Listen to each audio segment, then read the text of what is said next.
the issue, I think, for all of us, right, is that we're holding on to something. We're holding on to our pain. We're Mhm. holding on to our past. We're holding on to our insecurity. We're holding on to our doubt. We're holding on to our fear, or, struggle, all these things. Like, we just hang on to it. So our hands are so tightly wrapped around that. And then we're asking God to show us, to reveal to us, to give us what we need, but He can't, because our hands are full of our fear, our doubt, our worry, all those things.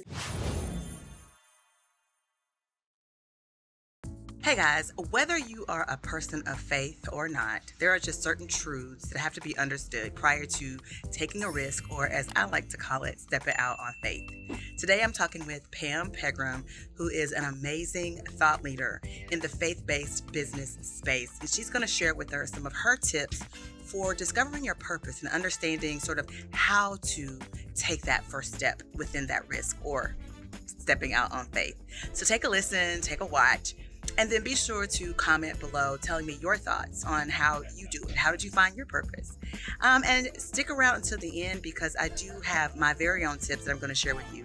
I do recognize that not everyone is walking along the same path, but I do want to give you some tips for how you can manage the free fall that happens once you do. All right, let's get into today's video. What would your advice be to women who really want to discover what God's purpose is in their life if they haven't already, but they don't know really how? And then but they're still trying to lead in their own power, in their own position. And as I mean, I know that you know this, because we're both saved, and we know that nothing that we've been able to accomplish could have been done in our own strength. So we've surrendered that a long time ago. But what do you say to those women who are still trying to discover their purpose and still trying to walk in their own, like, but they haven't, it hasn't connected, that you got to kind of, I put it in terms of, yesterday I was talking to a friend and I was like, you gotta let go and just let the free fall happen, because that's what it feels like. It feels like a free fall, and the Yeah. butterflies happen, and it's scary and all of the things. But what Yes. advice can you give someone to walk them through that? Well, the issue, I think, for all of us, right, is that we're holding on to something. We're holding on to our pain. We're Mhm. holding on to our past. We're holding on to our insecurity. We're holding on to our doubt.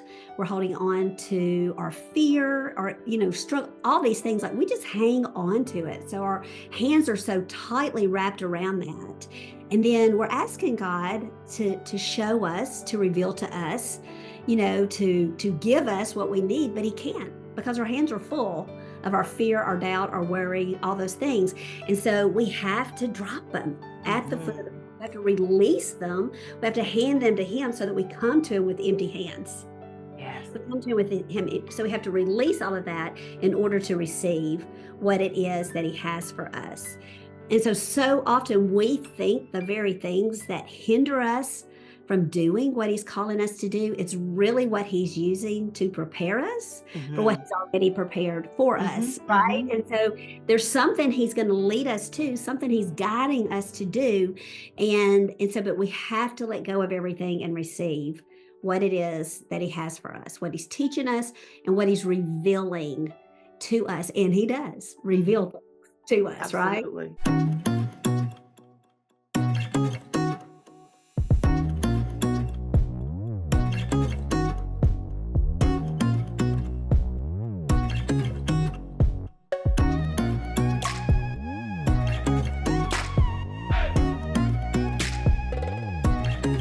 You have to understand what you need to do and be your best altogether anyway. And we talk about that all the time here on how you can be real, how you can be authentic and transparent.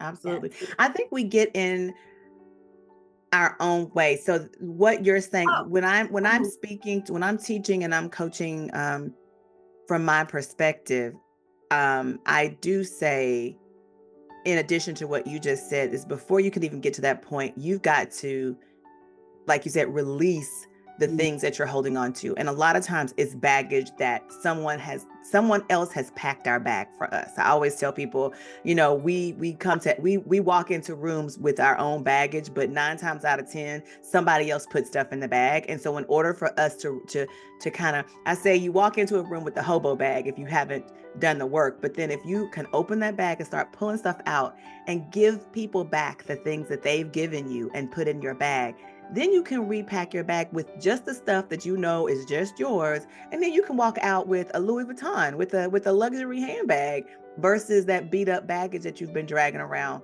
for years. But until you do that work, sometimes the thing you're holding on to is that baggage that other people gave you. So you've got to get that part straight first. But then Mhm. beyond that, Pam, I think also is when I was doing BSF, I know you know Yes, BSF, Bible right? study Bible fellowship. Study Fellowship, for those of you who don't know. I was in it for 10 years, and we got to a section in the training and they were talking about fear. And this relates to that whole free fall I was just talking about. Because when you let go, in my opinion, to put a visual to it, it's kind of like you feel like you're like just free falling because you don't have control. You just have to trust that God has it. When he tells you he has it, you just got to fall and know that he's going to capture you. But one of the things that hit me during Bible Study Fellowship was the Bible does not speak to our physical.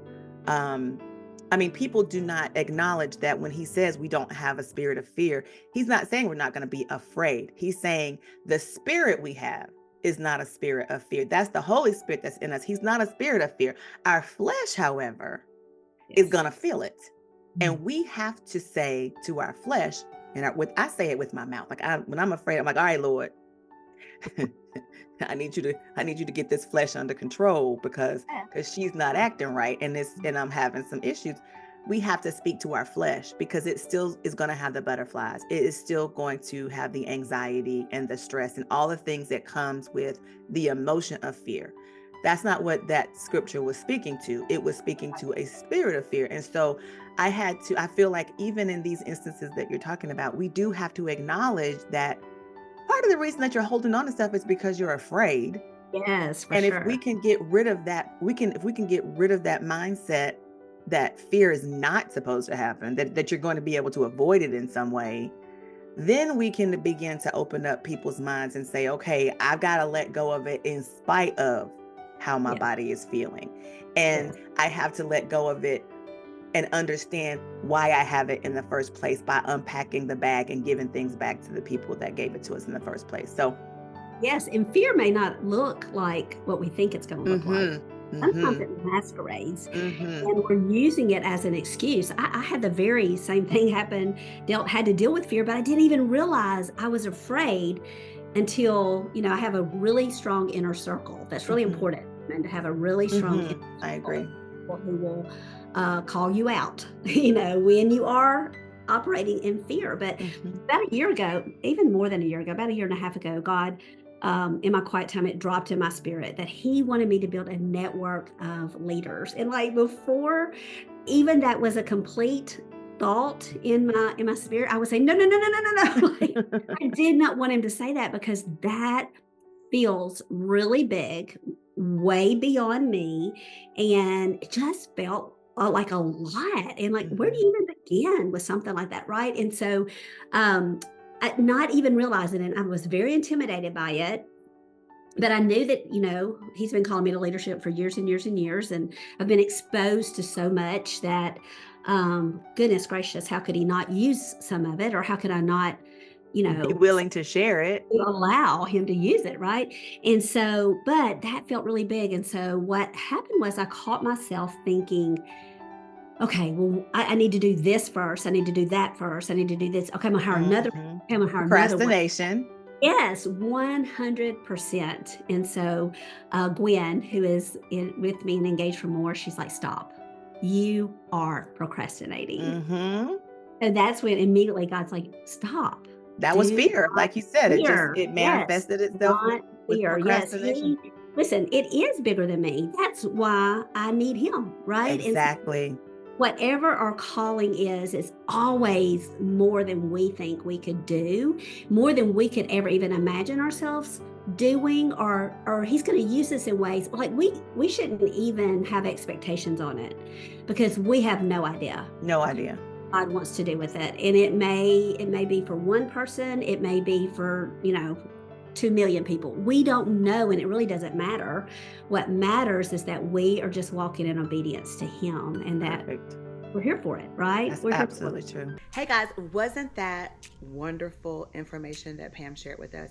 I really do believe that her tips for helping you find your purpose is going to be very helpful to you in your quest to really identify what you could be doing right now and how you could be serving in a way that not only helps you, but it serves others. So I really hope that you take her advice and utilize her tips. Now, just so you know, she did provide us with one of her few free tools, and I will be linking that in the description box below, so make sure you grab that.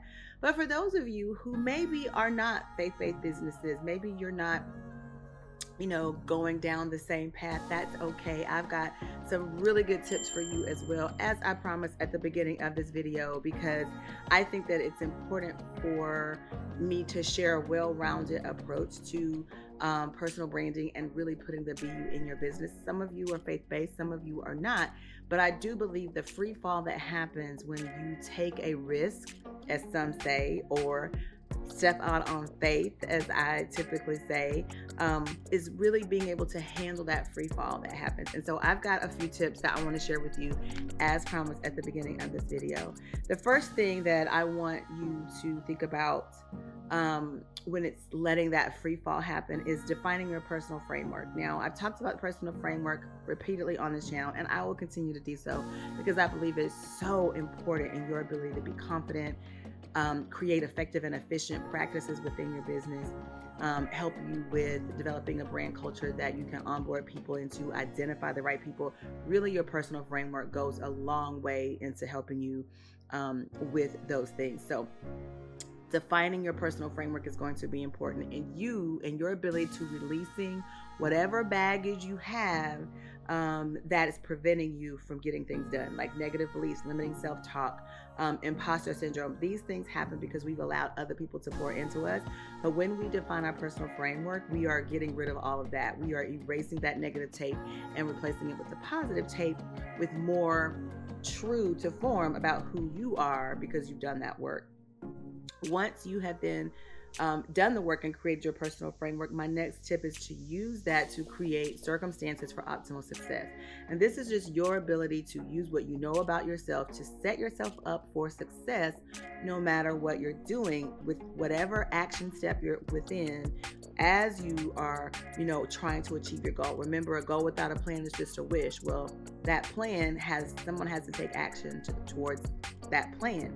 So your ability to create circumstances for optimal success is going to make sure that whatever action you take is within your personal framework. So your strengths have been considered, your limitations have been considered, what you actually want has been considered, and then those non-negotiables have been considered. And so you have used that to create a set of circumstances that make sure you are going to do your best and be your best in that particular action step. So you want to use your personal framework to create circumstances for optimal success. And then lastly, I want you to acknowledge your passion and allow it to take its journey towards your purpose. Oftentimes, the free fall is going to include things that you're doing, actions that you're doing, decisions that you've made that aren't the final step. And to the outside person, it could seem that you can't get your act together.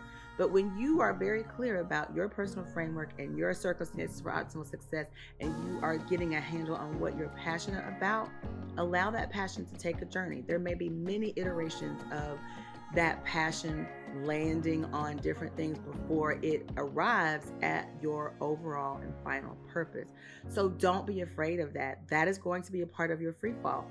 The first thing you get to may not be the thing that is the purpose, but it's going to be needed, a necessary step in you reaching your purpose and fulfilling it once you have reached it. Because God knows I have had so many iterations of my personal branding. I've been a personal stylist. I've been a wardrobe stylist. I've been a hairstylist. But my overall goal, as you know, if you're OG, is to make my customers, whether it's a person or a business, look and feel its best to attract the audience it desires to attract.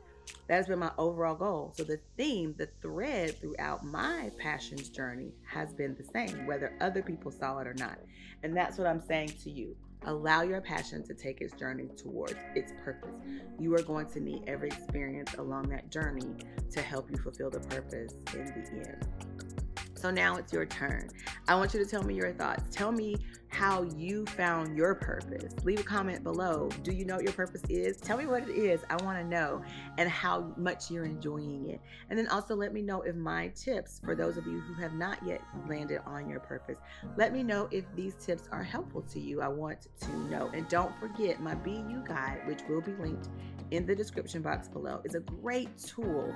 If defining your circumstances for optimal success is difficult, this tool is going to help you start to document and really understand what you're going to need in order to utilize who you are to get the things that you want. I think it's a fabulous tool that I created years ago, absolutely free. Just grab that if you need the assistance. And then lastly, join the squad. Join the Boss Squad. We are a group of businesses, a group of women-owned businesses. We are working collectively to hold each other accountable, to scale our businesses in an authentic way. And I provide tons of tips and tools to help you all do it. So also, don't forget, before I close out, there is a free tool that Pam left with us that will also be in the description box, so make sure you grab that as well. Again, leave a comment, tell me your thoughts. If you've not already, hit that subscribe button, click that notification bell so you never miss an episode. All right, guys, thank you so much for watching. Make sure that you're subscribed, hit that notification bell so you never miss an episode, because there is so much more coming down the pipeline. I'm scaling my business and I'm bringing you along for the journey. You're not going to want to miss it. So make sure that we're on your list of things to watch and that you're subscribed. All right, thanks for watching. Have a great day. Bye, guys.